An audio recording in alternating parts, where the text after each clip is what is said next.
Bueno, ahora el protocolo 11, los elementos de competencia va a ser analizar la morfología externa, interna de la médula espinal, la médula oblongada, el mesencéfalo. Considerando sus relaciones anatómicas, identificando los componentes neuroanatómicos para su valoración funcional y clínica. Saber procedimental. 1. Reconoce las formaciones externas de la médula espinal.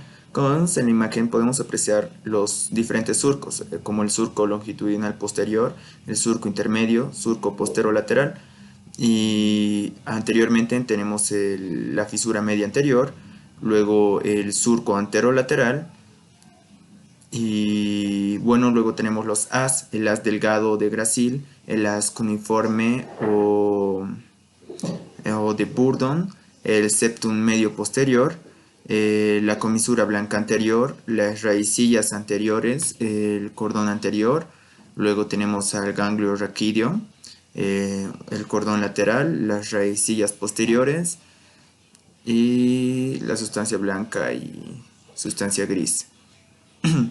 Luego tenemos como otra imagen, reconoce las vías ascendentes y descendentes de la médula espinal en la siguiente ilustración. Como vemos ahí, tenemos el haz cuneiforme, luego tenemos el haz gracil, el haz vestíbulo-espinal medial, el haz espinocerebeloso dorsal, el espinocerebeloso ventral y haz espinotalámico lateral. Luego también tenemos anteriormente al haz olivoespinal, al haz vestibuloespinal lateral, al haz piramidal, el haz tectoespinal, el haz reticuloespinal medial, el haz espinotalámico anterior o medial. Lateral podemos encontrar el haz reticuloespinal lateral, el haz rubroespinal, el haz piramidal cruzado. En la siguiente imagen reconoce la morfología externa de la médula oblongada, la cara externa, en la siguiente ilustración. Como ahí tenemos la médula oblongada, podemos señalar ahí el surco bulbopontino, el agujero ciego, la oliva vulvar, el surco preolivar, la pirámide vulvar y el entrecruzamiento motor.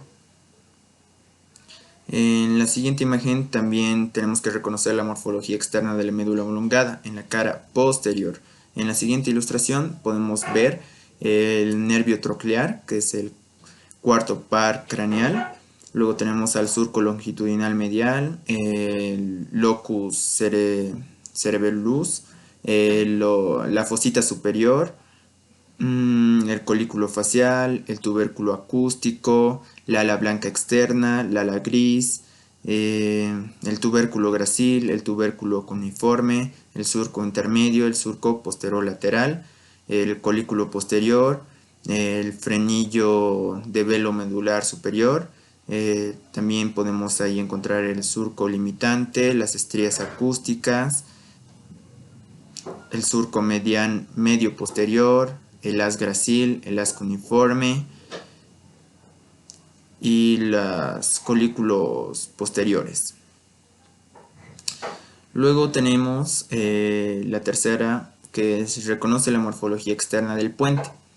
En el puente podemos ahí observar el surco pontomesencefálico. Luego tenemos el surco basilar para el tronco basilar. Luego también ahí podemos observar un ganglio que es similar, ganglio semilunar o trigeminal. Luego podemos ver la raíz motora del quinto par craneal y su raíz sensitiva. También vemos el surco bulbopontino, donde van a estar ahí saliendo el origen aparente del cuarto y del séptimo y octavo par craneal. Ahí también podemos ver la arteria vertebral y eso. Luego para el 4 reconoce la morfología externa del mesencéfalo. Ahí podemos encontrar el tallo hipofisiario, el quiasma óptico, el tuber cinereum, los cuerpos mamilares, la sustancia perforada, la cintilla óptica, el surco pontopendicular. Luego podemos también observar el entrecruzamiento motor. En la imagen derecha podemos ver el brazo colicular anterior, el colículo anterior, el cuerpo geniculado lateral, el medial, el surco lateral o longitudinal, el brazo colicular posterior, el colículo posterior, el triángulo del lemnisco lateral, perdón, y el pedúnculo cerebeloso superior, y también se puede ver al cuarto par craneal o troclear. Luego tenemos el caso clínico número 11, que sería sobre sirengomelia. Las estructuras anatómicas que se va a reconocer aquí, la médula espinal, su configuración externa, configuración interna, sus vías ascendentes y descendentes. Definiciones. Siringomelia. La siringomelia es un trastorno en el cual se forma un quiste dentro de la médula espinal. Este quiste se conoce como siringe. Con el tiempo la siringe se expande y alarga, destruyendo el centro medular espinal, puesto que la médula espinal conecta el cerebro con los nervios de las extremidades. Este daño causa dolor, debilidad y rigidez en la espalda, los hombros, los brazos y las piernas. Presentación del caso clínico. Aquí tenemos una mujer de 35 años que ingresa al hospital para ser evaluada. Presenta síntomas de analgesia y termoalgesia del lado medial de la mano izquierda desde hacia 6 meses atrás. 3 semanas antes del ingreso sufrió una quemadura grave en el meñique izquierdo al tocar una estufa y no se dio cuenta del accidente hasta notar el olor de la piel quemada.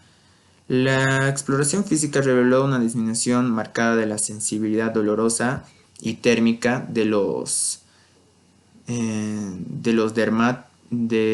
dermatomas octavo cervical y primero dorsal de la mano izquierda. Sin embargo, la discriminación táctil era perfectamente normal.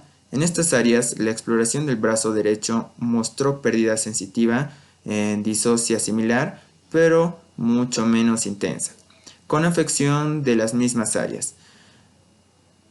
No se descubrieron otros signos anormales. Sobre la base de sus conocimientos de neuroanatomía, describe las vías o vías afectadas en el proceso patológico y nombre la enfermedad. La primera pregunta es: ¿cuál es la vía afectada dentro de las vías de la médula espinal? En este caso sería la vía espinotalámica lateral. 2.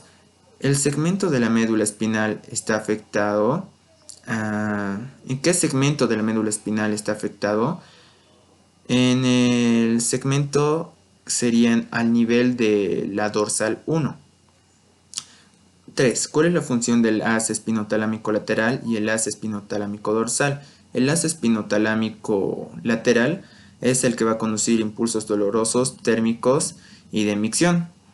El haz espinotalámico dorsal conduce sensibilidad táctil, consciente y grosera o tacto ligero.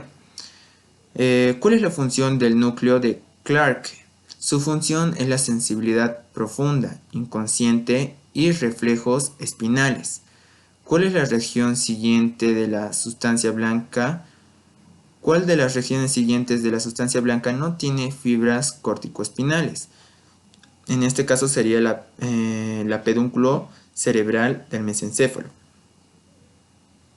Posterior a eso tenemos cuál es la función del haz rubroespinal y qué alteraciones mostraría el paciente en caso de ser lesionada esta vía.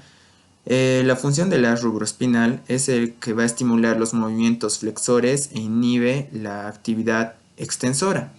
Entonces, si el individuo queda con lesión de esta vía, puede estar sin capacidad motora voluntaria.